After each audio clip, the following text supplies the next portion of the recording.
Which profession ranks number one as the most trusted? You are listening to ReachMD XM 157, the channel for medical professionals. Welcome to the Clinicians Roundtable. I'm Susan Dolan, your host, and with me is Andrea Higham, the director of the Johnson & Johnson Campaign for Nursing's Future, located in New Brunswick, New Jersey. Ms. Higham, welcome to the Clinicians Roundtable. Oh, thanks, Susan. It's great to be here. What is the number one ranked most trusted profession?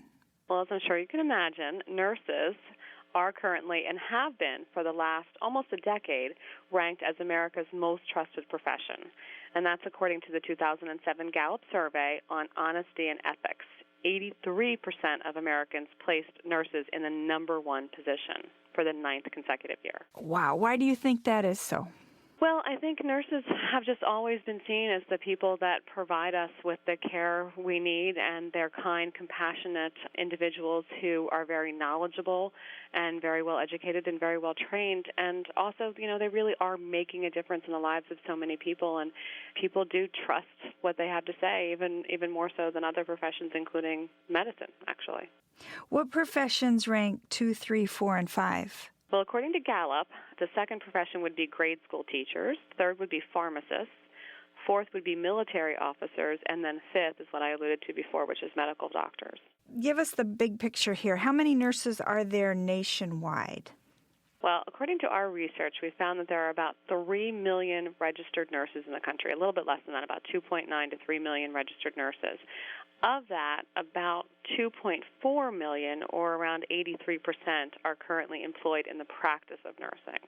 Actually, that's higher than I thought it would be. It's actually higher than I thought it would be, too. But, again, practice of nursing is very broad. A lot of us tend to think about nurses that you see when you encounter them at your school or at your hospital or your doctor's office. But nursing really can run the gamut as far as career choices, and you can be anything from a forensic nurse to a nurse anesthetist or nurse practitioner, or nurse informatics is another area. So being employed in nursing can be a lot more general than people might actually think. How do the percentages break out in terms of gender and age? Well, the gender and the age numbers are not actually as good as we'd like them to be. Right now, we're looking at anywhere approximately between 6 to 7% of nurses are male, which is better than it has been in years past, but we still have a long way to go. And then one of the reasons why the shortage is as acute as it is right now is because nurses are really aging out. Unfortunately, the average age of a nurse right now is about 46, 47 years old. And those individuals are going to be retiring, as we can imagine, within the next 10 to 15 years. So we really need to get a robust pipeline of nursing students into the profession of nursing. I'd say probably, as I said, the average age is 46 to 47 years old. Probably looking at the statistics, about 50 to 60% of nurses are 35 and older. What happened, Andrea? I think it's really just a matter of nursing kind of fallen off the radar screen. It just wasn't on the minds of young people and hasn't been for the last 10, 15, 20 years. And there's probably a multitude of factors that have contributed to that. Everything from back when you had most of the nurses, as I said, the average age is 46, 47 years old. Back when they were choosing nursing, they didn't potentially have as many career choices out there as young people do today. As a matter of fact, an interesting thing to note is that there are more females in medical school today than there are males. So if you have an interest in caring for people and providing health care and getting into the medical fields, a lot of females, which has been predominantly what's gone into nursing, have looked to medicine as a career choice. Nursing hasn't really been getting the attention and, quite honestly, the respect that it deserves. And as a consequence, I think a lot of people just sort of weren't really thinking about it as this is what I want to do for the rest of my life. Tell us how the Johnson & Johnson Campaign for Nursing's Future is making a difference. It's a public awareness campaign at its core, and it's really about our ongoing commitment to help alleviate this growing shortage. And as I mentioned previously, we really have a very multifaceted campaign. We've hosted regional fundraising events across the country where we've raised $14 million for nursing education. That has translated into thousands of scholarships for nursing students for nurse faculty and millions of dollars in nursing school grants to help these schools increase their program capacity. So we're seeing a direct benefit of the money that we've raised and really getting into the hands of the individuals that need it, enabling them to get through their nursing education and get into this profession. So we see that as one key point of making a difference as far as this is concerned. We've also done a lot of research. Are the commercials having an impact as far as, enhancing the image and getting people to think about it? Nursing, as far as a career choice from before the campaign was launched, was down around 9 or 10 as far as the most attractive career choices for young people today. Nowadays, if you query these same level of individuals, you'll find that it's about 3 or 4. So we feel, as I said, together with all of our partners, that we are making a difference as far as getting people to think about nursing as a viable career choice and then helping them actually meet that challenge and get into the profession. If you're just joining us, you're listening to the Clinicians Roundtable on ReachMD XM 157, the channel for medical professionals. I'm Susan Dolan, your host, and with me is Andrea Higham, the director of the Johnson & Johnson campaign for nursing's future. Andrea, you talked about partners. Who are they?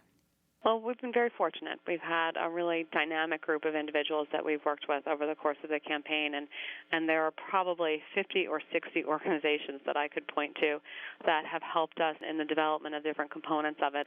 It's everything from the American Association of Colleges of Nursing to the National League for Nursing to the American Nurses Association to the Academy of Nursing to the individual professional specialty or organizations like the Perioperative Nursing Association, the Oncology Nursing Society. Then there are all the state institutions that support nursing of individuals living in that particular state and that region. So there's a lot of partners. We've been very fortunate. We've had a research partnership with Vanderbilt University that's provided us with a lot of the data and the statistics that I've alluded to today. So we're really lucky out there. There are some great nurses that are very passionate and very dedicated to this profession and to alleviating the shortage.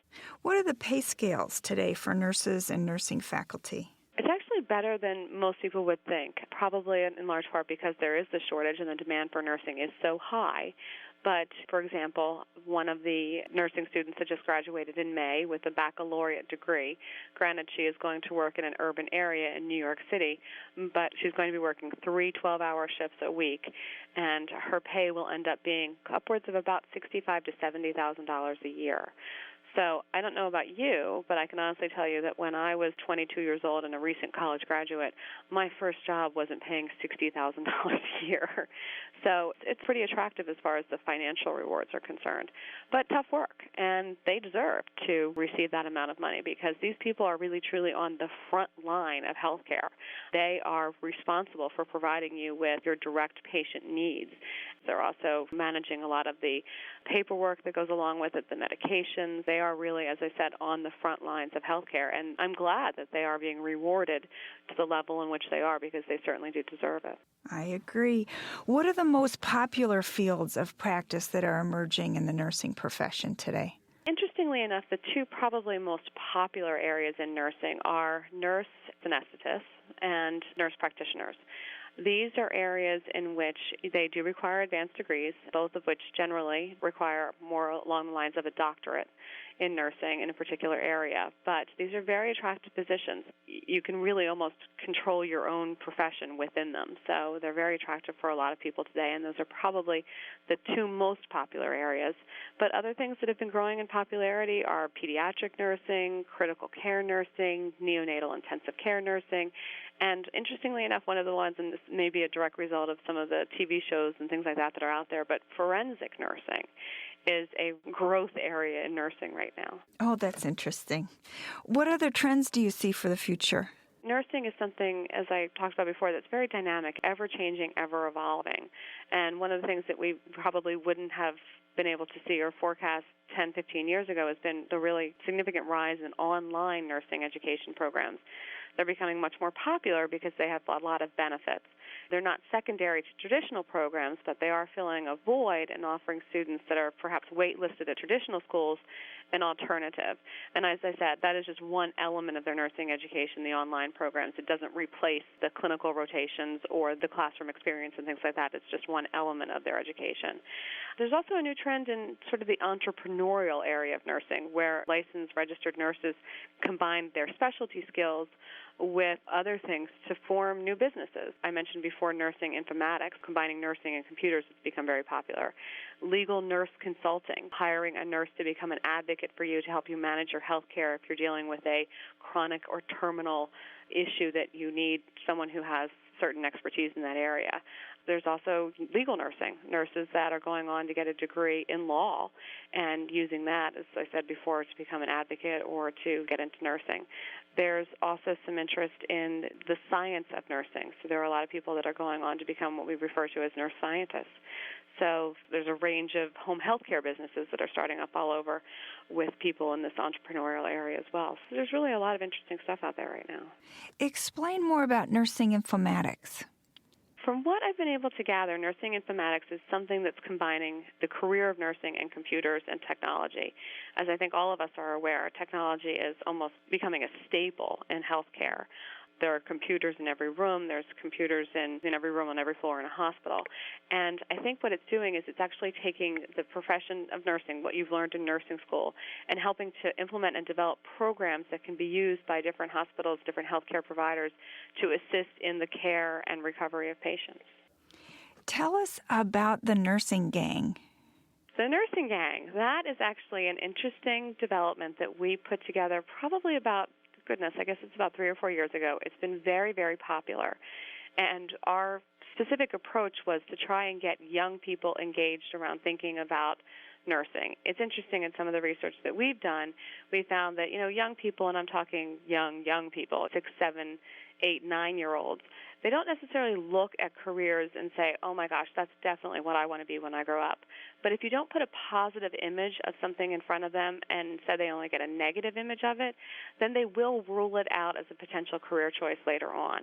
So what we've tried to do with the nursing gang is put a positive, young, fun, dynamic image of nursing out to these young people so they get to think about nursing in a very positive way and they don't rule it out, so that when they are making career decisions or thinking about options as far as education in colleges later on, that they will think about nursing as a really viable career choice. Oh, that's great.